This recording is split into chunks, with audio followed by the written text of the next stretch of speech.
মোগল আমলের প্রখ্যাত ব্যক্তি চাঁদ গাজী ভূঁইয়া ছিলেন বাংলার 12 ভূঁইয়াদের একজন। তার নাম অনুসারেই ঐতিহাসিক চাঁদ গাজী ভূঁইয়া জামে মসজিদ প্রতিষ্ঠিত হয়েছে। প্রাচীন এ মসজিদে এখনও নিয়মিত নামাজ আদায় করেন মুসল্লিরা। মসজিদের অবকাঠামো প্রায় একই রকম।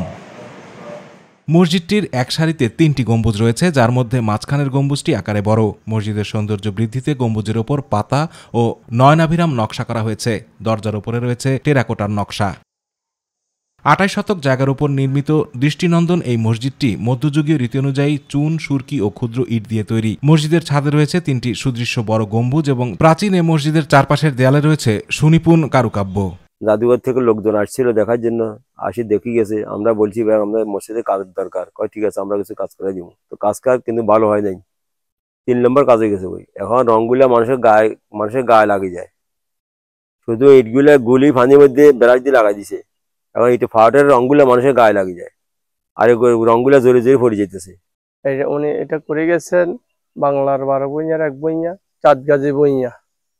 উনি এটা ঐতিহ্যবাহীভাবে এটা করে গেছেন। বর্তমানে এটা অবহেলিত। সরকারের কাছে আমার অনুরোধ থাকবে, রাস্তাটা অর্থাৎ যোগাযোগের ব্যবস্থাটা সুরক্ষিত করে মসজিদটাকে আরো সুন্দর এবং আকর্ষণীয় করে, যেহেতু পর্যটকেরা এখানে আসেন বিভিন্ন দেশের বিভিন্ন স্থান থেকে। চাঁদ গাজী ভূঁইয়ার এক বংশধর বলেন, মসজিদটি এ অঞ্চলের ইতিহাস ঐতিহ্যের অংশ। সংস্কার করলে এ জনপদের ঐতিহাসিক স্থাপত্য টিকে থাকবে। তাহলে আমাদের ভূঁইয়ার আওলাদ হিসেবে আমাদের কাছে এমন তৌফিক নেই যে এত একটা মসজিদকে এখন সংস্কার করা।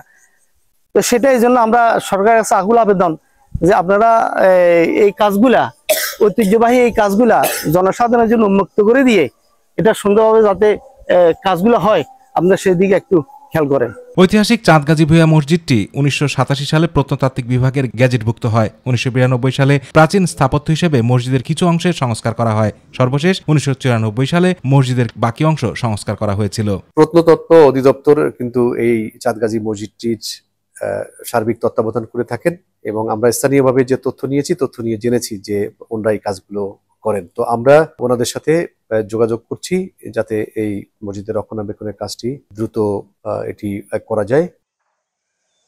আতিকুর রহমান তিতাস, মাই টিভি।